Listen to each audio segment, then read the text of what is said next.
लेते हैं खबर की हेडलाइंस आपको दिखाएंगे।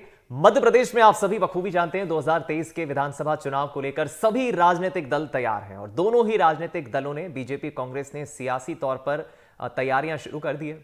दूसरी तरफ एनडीटीवी मध्य प्रदेश छत्तीसगढ़ ने लोगों से बातचीत की कि वो आखिर जनप्रतिनिधियों से क्या अपेक्षा रखते हैं। देखिए चौपा। तो बिल्कुल देखिए, एनडीटीवी के रिपोर्टर्स वहां पर पहुंचे और लोगों से उन्होंने बात किया कि माहौल जानने की भी कोशिश की, क्योंकि देखिए इसी साल चुनाव होने हैं मध्य प्रदेश में। दीपक या बात करें या छत्तीसगढ़ में, चुनाव इसी साल होने हैं और जनता जो है वो भगवान के रूप में मानी जाती है, लेकिन जब चुनाव नजदीक होते हैं तो उनकी अहमियत थोड़ा ज्यादा बढ़ जाती है। और सबसे खास बात सिमरन ये भी है, जहां जहां एनडीटीवी मध्य प्रदेश छत्तीसगढ़ की टीम जा रही है, युवाओं से, किसानों से, महिलाओं से बात कर रही है। युवा कहते हैं कि रोजगार की समस्या खत्म हो जाए। कुछ महिलाएं इस बात से खुश हैं कि उनके मामा शिवराज सिंह चौहान हर महीने 1000 रुपए की राशि उनके खाते में डाल रहे हैं।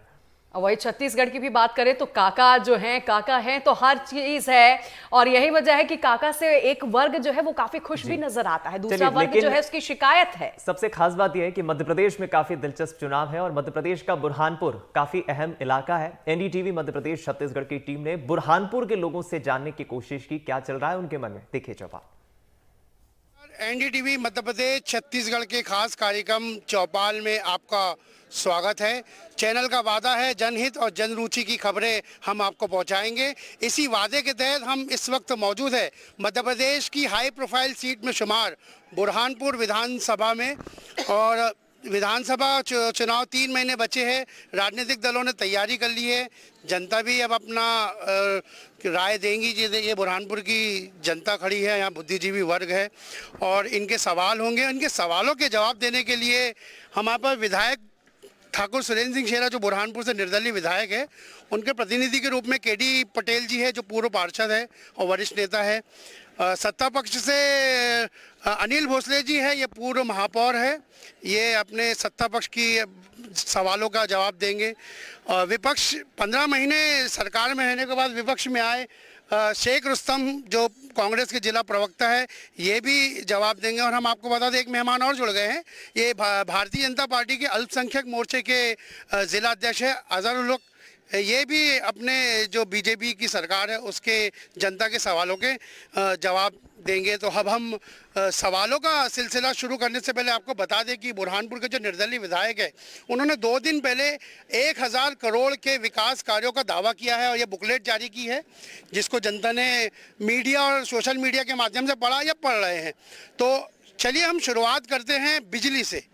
बुरहानपुर पावरलूम सेंटर है और हमारे साथ मौजूद है रियाज अंसारी जो पावरलूम बुनकर संघ के अध्यक्ष है। सर ये बताइए, विधायक का कार्यकाल कैसा रहा, बेहतर रहा, कैसा रहा? कार्यकाल तो मतलब बुनकरों के लिए अभी तक किसी का भी कार्यकाल बेहतर नहीं रहा, क्योंकि बुनकरों को वर्गीकरण करने में सरकार ने अभी तक समझे ही नहीं है। सरकार ने ये समझे कि उद्योग जो है वो बुनकर है, जबकि हमारी लड़ाई ये है कि बुनकर वो है जो लूम पर कपड़ा बनाता है, लूम पर कपड़ा बुनता है, कांडी मशीन चलाता है, भरना करता है, ये सब बुनकर है।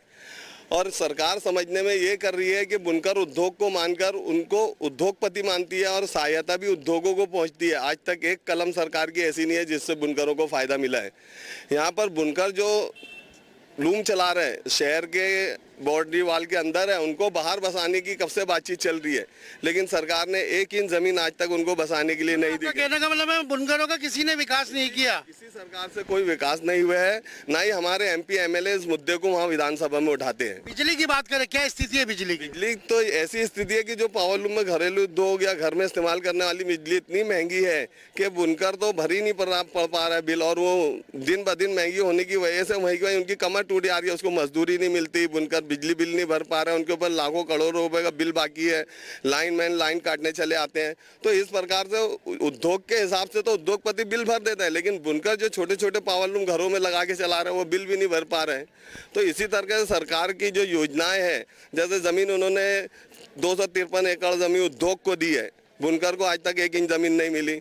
मतलब रेटा बस आया, उद्योगपतियों के लिए बस आया, मतलब उद्योगपति को नवीनीकरण के लूम भी दिए गए, जबकि बुनकर पुराने लूम चला रहे अपने घरों में 2-2 4-4 मशीन चलाकर अपनी रोजी रोटी कमा रहे हैं, वहीं पे जिंदा है और वहीं पे जी रहे हैं, वहीं पे मर जा रहे हैं। उनको मतलब मैंने उनको तरक्की के कोई रास्ते नहीं है सरकार में, बुनकरों का कोई विकास नहीं है। समाज सेवी सतीश अग्रवाल जी, विधायक का कार्यकाल कैसा रहा?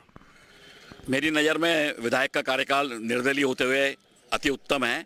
उन्होंने अपने स्रोत से पूरी कोशिश की है कि बुरहानपुर शहर के लिए काम करे। मध्य प्रदेश शासन से उनको किसी प्रकार की कोई सहायता प्राप्त नहीं हुई।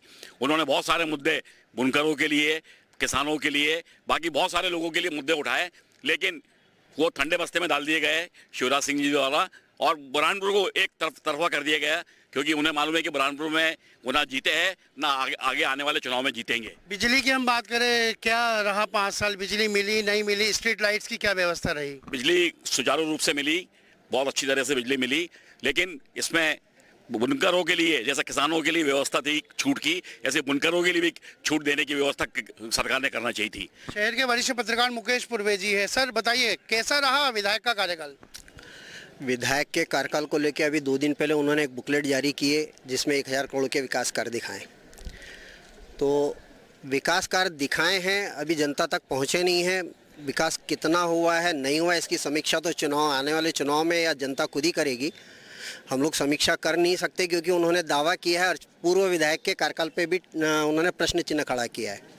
तो दावे, हर विधायक जो होता है जो चुन के आता है वो अपने कार्यकाल की उपलब्धि जारी करता है। जैसे पूर्व विधायक अर्चना चिटनीस ने कहा था कि हमने 4000 करोड़ के विकास कार्य किए, वर्तमान विधायक कह रहे हैं कि हमने 1000 करोड़ के विकास कार्य किए। तो ये कार्यों को की समीक्षा तो जनता ही करेगी, लेकिन हाँ निश्चित तौर पे बिजली के क्षेत्र में अगर हम बात करें तो मध्य प्रदेश में पिछले कुछ वर्षों में 2-3 चीज़ें बहुत महत्वपूर्ण हुई है।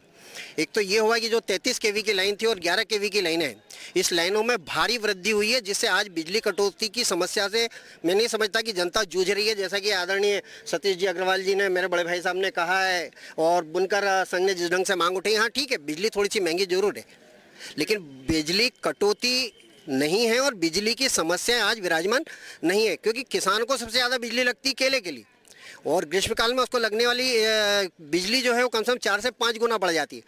लेकिन वो आज किसान भी संतुष्ट है। एक ही समस्या रहती है, वो आती है थोड़ा सा उसकी जो दर है वो कम होना चाहिए। इसकी मांग हमेशा उठती रही है और ये तो निरंतर चलने वाली प्रक्रिया है। मतलब बिजली मिल रही है, महंगी मिल रही है। आइए हम विधायक प्रतिनिधि केडी पटेल जी से बात करते हैं। सर, आरोप है कि बुनकरों का आपके विधायक के कार्यकाल में कोई विकास नहीं हुआ, आपने क्या किया? भाई उन्होंने पूरा प्रयास किया है बुनकरों के लिए, उनको ज़मीन दिलाने के लिए प्रयास किया था। जो पुरानी सूत मिल है वहाँ शिफ्ट करने का उनका प्रोग्राम था, पर शासन की तरफ से वो प्रयास नहीं हुआ जो उनकी तरफ से प्रयास हो रहा है। साथ ही साथ हमारे बुनकर संघ के मतलब प्रतिनिधि ने बताया कि बुनकरों के लिए बिजली सस्ती होना चाहिए, फ्लैट रेट। तो वो विधायक महोदय ने उसके लिए मामला विधानसभा में उठाया था, पर सरकार की तरफ से कोई ऐसा प्रयास नहीं किया जा रहा है कि जो ये निर्दलीय विधायक है ये अपनी तरफ से हर काम के लिए मतलब प्रयास करते रहते हैं। सौतेला व्यवहार किया आपकी सरकार ने निर्दलीय विधायक के साथ, ऐसा इनका कहना है। सरकार की तरफ से प्रयास नहीं किया गया ये बोल रहे हैं, और जो सरकार के जो सेंट्रल की और स्टेट की सरकारों द्वारा जो काम किए गए हैं वो अपने विकास कार्यों में बता रहे हैं। तो इनसे पूछो ज़रा कि इनके द्वारा निजी क्या किया गया है। जो अगर आप देखा जाए तो इसमें शुगर मिल में जो किसानों के साथ में बेईमानी की जा रही है, जो भ्रष्टाचार है 7 साल से उसके ऊपर स्टे लगा के रखा था इन्होंने। इनका बस चले तो ये मुगल टाइम पे किए हुए शाही किला को और लाल किले को भी ये बता दें कि हमारे टाइम पे किए गए कार्य हैं। नल जल योजना जो है वो सेंट्रल की योजना है, जो पुराने 10 साल पहले जो काम हुए हैं भारतीय जनता पार्टी के उसमें और पूर्व मंत्री अर्चना चिटनीस के कार्यकाल में जो हुए हैं वो विकास कार्य ये आज बता रहे हैं कि वो तो जनता तय करेंगे। पूर्व महापौर अनिल भोसले जी, सरकार ने बुनकरों के लिए क्या करा? मध्य प्रदेश में जब 2003 के पहले बंटाधार दिग्विजय सिंह की सरकार थी, उस समय मध्य प्रदेश में ये था कि जो पावरलूम के बुनकर है वो आंदोलन करते थे और बुरहानपुर को 5-5, 4-4 दिन बंद रखते थे, रैली निकालते कि बिजली दो बिजली दो। लेकिन मध्य प्रदेश में भारतीय जनता पार्टी की 18 साल से सरकार जो चल रही है, अभी 19 साल से माननीय शिवराज सिंह चौहान जी के नेतृत्व में हमने बिजली का उत्पादन को बढ़ाया और बिजली हमने इतनी की कि आज मध्य प्रदेश में जो बीमारू राज्य कहलाता था, आज वो मध्य प्रदेश माननीय शिवराज सिंह चौहान भारतीय जनता पार्टी के शासन में वो विकसित राज्य है। और बुनकर भाई जो चाहते थे कि हमको बिजली दे, लगातार आज हम 19 साल से बुनकरों को बिजली दे रहे। किसानों को बिजली सस्ती थी, बुनकरों को आप क्यों सस्ती बिजली नहीं कर रहे हैं? जब बुनकरों की मांग थी कि हमको बिजली मिलना चाहिए तो हमारा लूम चलेगा तो पावर मिलेगा तो उनका कपड़ा बनेगा और कपड़ा मिलेगा तो उनका रोजगार चलेगा। किसानों के लिए उनका जो किसान होते हैं कब उनको पैसा आएगा, फसल से नहीं आएगा, वो उनका नुकसान भी हो सकता है। लेकिन किसान के लिए भी मध्य प्रदेश में 2003 के पहले जो बिजली नहीं रहती थी, केली की फसलें सूख जाती थी। माननीय दिग्विजय सिंह कहते हैं कि क्यों लगाते हो केली, लेकिन आज बुरहानपुर जिले का किसान खुशहाल है। उनका केली के कारण उनकी आर्थिक उत्पन्नता बढ़ रही है और किसान खुशहाल है। जब भी किसान पर संकट होता है तो भारतीय जनता पार्टी की सरकार, माननीय शिवराज सिंह चौहान जी की सरकार किसानों के साथ खड़ी होती है। आज बुरहानपुर का विकास जो दिख रहा है आपको, आप कलेक्टर कार्यालय देख लिए, आप स्वास्थ्य का हमारा हॉस्पिटल देख लिया। आज करोड़ों रुपए से हमको 4-4, 5-5 एकड़ में हॉस्पिटल। आज आप जिस क्षेत्र में जाएंगे, मध्य प्रदेश जो बीमारू राज्य कहलाता था मिस्टर भंडार के राज्य में, आज शिवराज सिंह चौहान जी अपना रिपोर्ट कार्ड लेकर परसों के दिन आए। माननीय अमित शाह जी आए कि हमने विकास किया 20 साल, और 20 साल बुरहानपुर का भी विकास हुआ और हमारे मध्य प्रदेश का भी विकास हुआ। मैं आपके माध्यम से बताना चाहता हूं कि बुरहानपुर में जिस प्रकार आप सड़कें देख सकते हैं, कोने कोने में जाइए, गाँव गाँव में जाइए। सर 15 महीने आपकी सरकार है, आप भी शुद्ध पानी नहीं पिला पाए। देखिए, ये सवाल आप अगर इनसे करते तो ज़्यादा अच्छा होता। और हमारे नगर निगम के पूर्व महापौर जो अभी चीख कर बता रहे थे जलावर्धन योजना के बारे में, उस योजना को लगभग 10 साल हुए जा रहा है और उस योजना के नाम पे इन्होंने शहर की क्या हालत की है आप देख चुके होंगे। पूरे शहर की सड़कों को इन्होंने खोद डाला है, इस कदर गड्ढे कर दिए हैं कि गड्ढों में सड़क है या सड़क में गड्ढे पता नहीं चलता। आपकी तो आपकी सरकार आई थी, आपने क्या किया? देखिए, भाजपाइयों को उन गड्ढों का एहसास इसलिए नहीं हो रहा है क्योंकि वो लग्जरी वाहनों में बैठकर चल रहे हैं, लेकिन आने वाले चुनाव में जनता इन्हें जोर का झटका बहुत जोर से देने वाली है। बिजली हो गई, पानी, अभी इनका आप कहना है कि हम शुद्ध बुलाएंगे और अब हम सड़क पे आ जाते हैं। अकरम पठान जी यहाँ मौजूद है, बताइए सड़कों की क्या, पहले तो बताइए विधायक का कार्यकाल कैसा रहा? विधायक का कार्यकाल तो ठीक ही है, एकदम कुछ बुरा भी नहीं बोल सकते और एकदम कुछ नहीं बोल सकते, ठीक है। उनकी सड़कों की हाल बताइए आप, सड़कों जो आपका हाईवे जा रहा है और शहर के अंदर की। हमारे जो सिंधी बस्ती चौराहे से लेके लालबाग तक वो पूरा रोड जर्जर हो गया है। जो पहले डामरीकरण हुआ था वो पूरा डामर उखड़ चुका है। पूरे लालबाग से लेके सिंधी बस्ती तक पूरी गिट्टी उखड़ चुकी है और जो अपन इधर आते कलेक्टर ऑफिस तरफ वो पूरे गड्ढे पड़ गए वहाँ पर। कब से 5 साल से कब से ये हुए गड्ढे? नहीं, इससे पहले गड्ढे हुए थे तो भरे, उसके बाद में फिर गड्ढे हो गए, यानी ऐसे गड्ढे भर रहे कि जो मजबूती से टिक रहे भी नहीं। बताइए शहर के बाहर की सड़कें और शहर के अंदर की सड़कों की क्या हाल है? देखिए, मेरे पूर्व अभी कई महानुभावों ने बता दिए है कि जो सड़कों की हालत बहुत ख़राब है शहर में। हमारा जिला पूरे देश में नंबर 1 आया है पानी के मामले में, हर घर नल योजना के तहत। और उसमें कहीं ना कहीं पानी की कमी है, किसी को पानी पीने के लिए मिल नहीं रहा है। और सड़क की तो इतनी दुर्दशा है कि कहीं ना कहीं देख लीजिए आप कि हर तरफ आपको गड्ढे गड्ढे नजर आएंगे। इन गड्ढों से नुकसान क्या हो रहा है? नुकसान ये है कि कहीं ना कहीं जो प्रेग्नेंट लेडी रहती है उनको तकलीफ जा रही है, युवाओं के, बुजुर्गों के कमर में तकलीफ हो रही है और ये विकास के नाम पे जुटला है। सड़क में गड्ढे हैं और गड्ढों से लोग बीमार पड़ रहे हैं। विधायक प्रतिनिधि जी से बात करेंगे। सड़क, शहर के अंदर भी सड़कें में गड्ढे हैं, जो शहर के बाहर सड़क जा रही वो भी किलर हाईवे। क्या किया आपने? भाई वो प्रयास कर रहे हैं, उन्होंने विधानसभा में उठाया था कि इंदौर से लेके इच्छापुर मार्ग को मतलब रिपेयरिंग किया जाए, पर आज तक उन्होंने किया नहीं है। और आज हालत यह है कि रोज़ प्रतिदिन 4 से 5 एक्सीडेंट होते रहते हैं, तो उसके सुधारने के लिए उन्होंने प्रयास करते रहते हैं। और आज बुरहानपुर शहर की तो ये हालत है, ये किसी मोहल्ले में चले जाओ तो सड़क का नाम नहीं है। मतलब ये बुजुर्गों को और हमारे जैसे मोटरसाइकिल चलाते हैं तो आ रोज़ गिरते रहते हैं। और जब हमारे साथी ने बताया कि प्रेग्नेंट लेडी सबसे ज़्यादा तकलीफ है, तो इसको देखते हुए हमारे विधायक महोदय प्रयास करते रह रहे हैं निरंतर। सड़कों की बात, अगर आपकी सरकार है और यहाँ विधायक भी रहे, क्यों गड्ढे नहीं भर पाए आप लोग? देखिए, 2003 के पहले की स्थिति देखिए। अगर आप यहाँ से इंदौर इच्छापुर अगर आप मार्ग देखें तो 8 घंटे 9 घंटे में लोग पहुँचते थे। और जो आप बोल रहे हो कि गड्ढों में सड़क नहीं, सड़क में गड्ढे नहीं, गड्ढों में सड़क है, वो स्थिति थी। लेकिन 2003 के बाद में आपने अगर देखा होगा तो यहाँ से जितने भी पहुँच मार्ग थे मध्य प्रदेश की, जितनी भी सड़कें थी, उनका पूरी तरीके से, बहुत अच्छी तरीके से नई सड़कें बनी। और अभी भी जो सड़क जो यहाँ से इंदौर इच्छापुर रोड है वो सिर्फ इसलिए है कि उसका 4 लेन बन रहा है, उसका काम चल रहा है और लगभग खत्म होने की स्थिति पे आया है। बड़ा काम है, उसमें टनल निकल रही हैं, रोड के बाईपास निकल रहे हैं, उसको लेकर थोड़ा समय लग रहा है, लेकिन वो भी चीज़ें होने पे आई हैं। और रही बात अगर शहर की बात करें तो शहर का इंफ्रास्ट्रक्चर आपने देखे होंगे कि अगर गणपति नाके से सिंधी बस्ती बाईपास देखो, उसके बाद आप कलेक्ट्रेट से लेके मोहम्मदपुरा वाला बाईपास देखो, और गुरुद्वारे से ताप्ती हॉस्पिटल के पास का जितना भी है इंफ्रास्ट्रक्चर सुधरा है। जो स्थिति भारतीय जनता पार्टी की सरकार में आज से 5 साल पहले, चाहे वो लालबाग रोड हो, चाहे वो भादरपुर रोड हो, जो मोहम्मदपुरा रोड हो, इन रोडों की स्थिति, उस पर वृक्षारोपण, उसका सौंदर्यीकरण जिस तरीके से किया गया था 5 साल में उसको तरीके से मेंटेन भी नहीं कर पाए। क्योंकि एक व्यवस्था होती है, विधायक होता है, विधायक उन चीज़ों पे लोकल इश्यूज़ पे मॉनिटरिंग करता है, मॉनिटरिंग करने के बाद में उन इश्यूज़ को उठाता है। ये तो सिर्फ फ़ोन पे प्रयास ही करते रहते हैं। फील्ड पे अगर कोई प्रॉब्लम थी तो फील्ड पे आके इनने क्या किया, पहले इनसे आप ये पूछिए। सर आप तो महापौर हैं, अमृत योजना लाई ठीक है, लेकिन आपकी ठेकेदारों पे पकड़ नहीं, उन्होंने गड्ढे गड्ढे कर दिए, लोग परेशान हैं। मध्य प्रदेश में माननीय मुख्यमंत्री जी ने राशि दी है, 7 करोड़ रुपए की राशि नगर निगम को आ गई है। आने वाले समय में हमको जनता को तय करना है कि हमको शुद्ध पानी चाहिए, फिल्टर पानी चाहिए, तो वो हवा में तो होगी नहीं, वो सड़क पे ही पाइपलाइन डलेगी। लोगों ने कनेक्शन नहीं लिया, विश्वास नहीं था। अब क्योंकि इंदिरा कॉलोनी में पानी आ गया तो लोगों को विश्वास हो गया। अब घर घर लोग कनेक्शन ले रहे, जो ब्लू पाइप डले उसमें पानी का कनेक्शन में पानी आ चुका है। मैंने जैसा प्रकार कहा कि सारी टंकियां हमारी पानी की भर गई, जिस दिन भी चाहेगी उस दिन शहर को फिल्टर पानी मिलेगा। ये पानी आप जो 20 रुपए की बोतल खरीदते वो पानी होगा। आने वाले समय में हमारे शहर के लोगों को बीमारी नहीं होगी, हम शुद्ध पानी पिएंगे, क्योंकि हर आदमी 20 रुपए की बोतल नहीं खरीद सकता।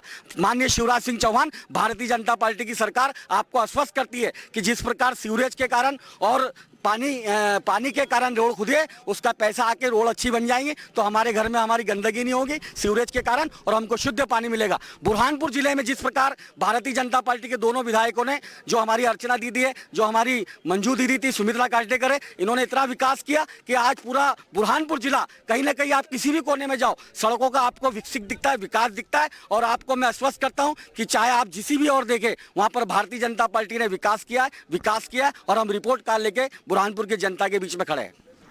Sir highway silent killer, highway killer highway हो गए, और शहर के अंदर के जो गड्ढे वाले रोड है वो साइलेंट किलर हो गए। आप भी सरकार में रहे, क्या किया आपने? फिर विपक्ष में आए, फिर आपने क्या किया? देखिए, विपक्ष के रूप में हमारी लड़ाई जारी है और हमेशा होती रहेगी जनता के लिए।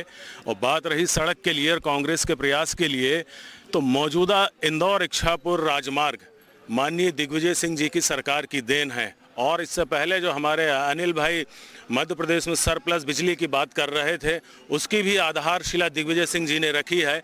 और आप मैं जल आवर्धन योजना की एक और हकीकत से आपको वाकिफ़ कराता हूं कि बुरहानपुर ज़िला प्रशासन को केंद्र सरकार से अवार्ड मिल जाता है, लेकिन उसकी हकीकत ये है कि आज भी हर घर में नल पहुंचा नहीं है और न ताप्ती का पानी पहुंच रहा है। तो इससे बड़ा झूठ क्या हो सकता है? सर गड्ढों को लेके क्या किया आपने? देखिए, गड्ढों शहर में गड्ढों को लेकर देखिए, बतौर विपक्ष हम जो भूमिका निभा सकते हैं नगर निगम को जगाने की और राज्य सरकार से मांग करने की, वो हम करते रहे हैं। और लेकिन इसके बाद भी मध्य प्रदेश सरकार और यहाँ का स्थानीय प्रशासन और स्थानीय जनप्रतिनिधि, जिसमें हमारे सांसद महोदय भी शामिल है, उन्होंने इस दिशा में कोई प्रयास नहीं किए हैं। ये तो रही सड़क की बात। अब आते हैं हम शिक्षा पे। शिक्षा के लिए हम बात करेंगे। बताइए पहले तो विधायक का कार्यकाल कैसे रहा? देखिए, विधायक जी के कार्यकाल के बारे में तो मैं कोई बोल नहीं पाऊंगा। और गड्ढे, मतलब गड्ढे सिर्फ रोड के गड्ढे, 1 मिनट में, रोड के गड्ढे, थोड़ा अस्पताल के गड्ढे की तरफ भी ध्यान दे दे, जो कोविड के दौरान एक गड्ढा हुआ है बहुत बड़ा। सर शिक्षा पे भी मैं बता देता हूँ। देखिए, एक ही छात्रवृत्ति की स्कीम है जो अल्पसंख्यक छात्रों के लिए चल रही है, ठीक है। उसी को लेके डॉक्टर इंजीनियर बन रहे हैं, तो अब ज़्यादा सरकार को खलल रहा है वो। तो अभी ये हुआ है कि फर्स्ट क्लास से लेके 8 तक के जो स्कॉलरशिप थी, उसको राइट टू एजुकेशन के नाम पे बंद कर दिया गया है कि सभी बच्चों को फ्री एजुकेशन मिल रहा है। आप सभी जानते हैं कि सब बच्चे फ्री में नहीं पढ़ते, ठीक है। जिन्हें फ्री एजुकेशन मिल रहा है उनके लिए बंद कर दीजिए, जो इकोनॉमिकली बैकवर्ड है उनके लिए चालू रखिए।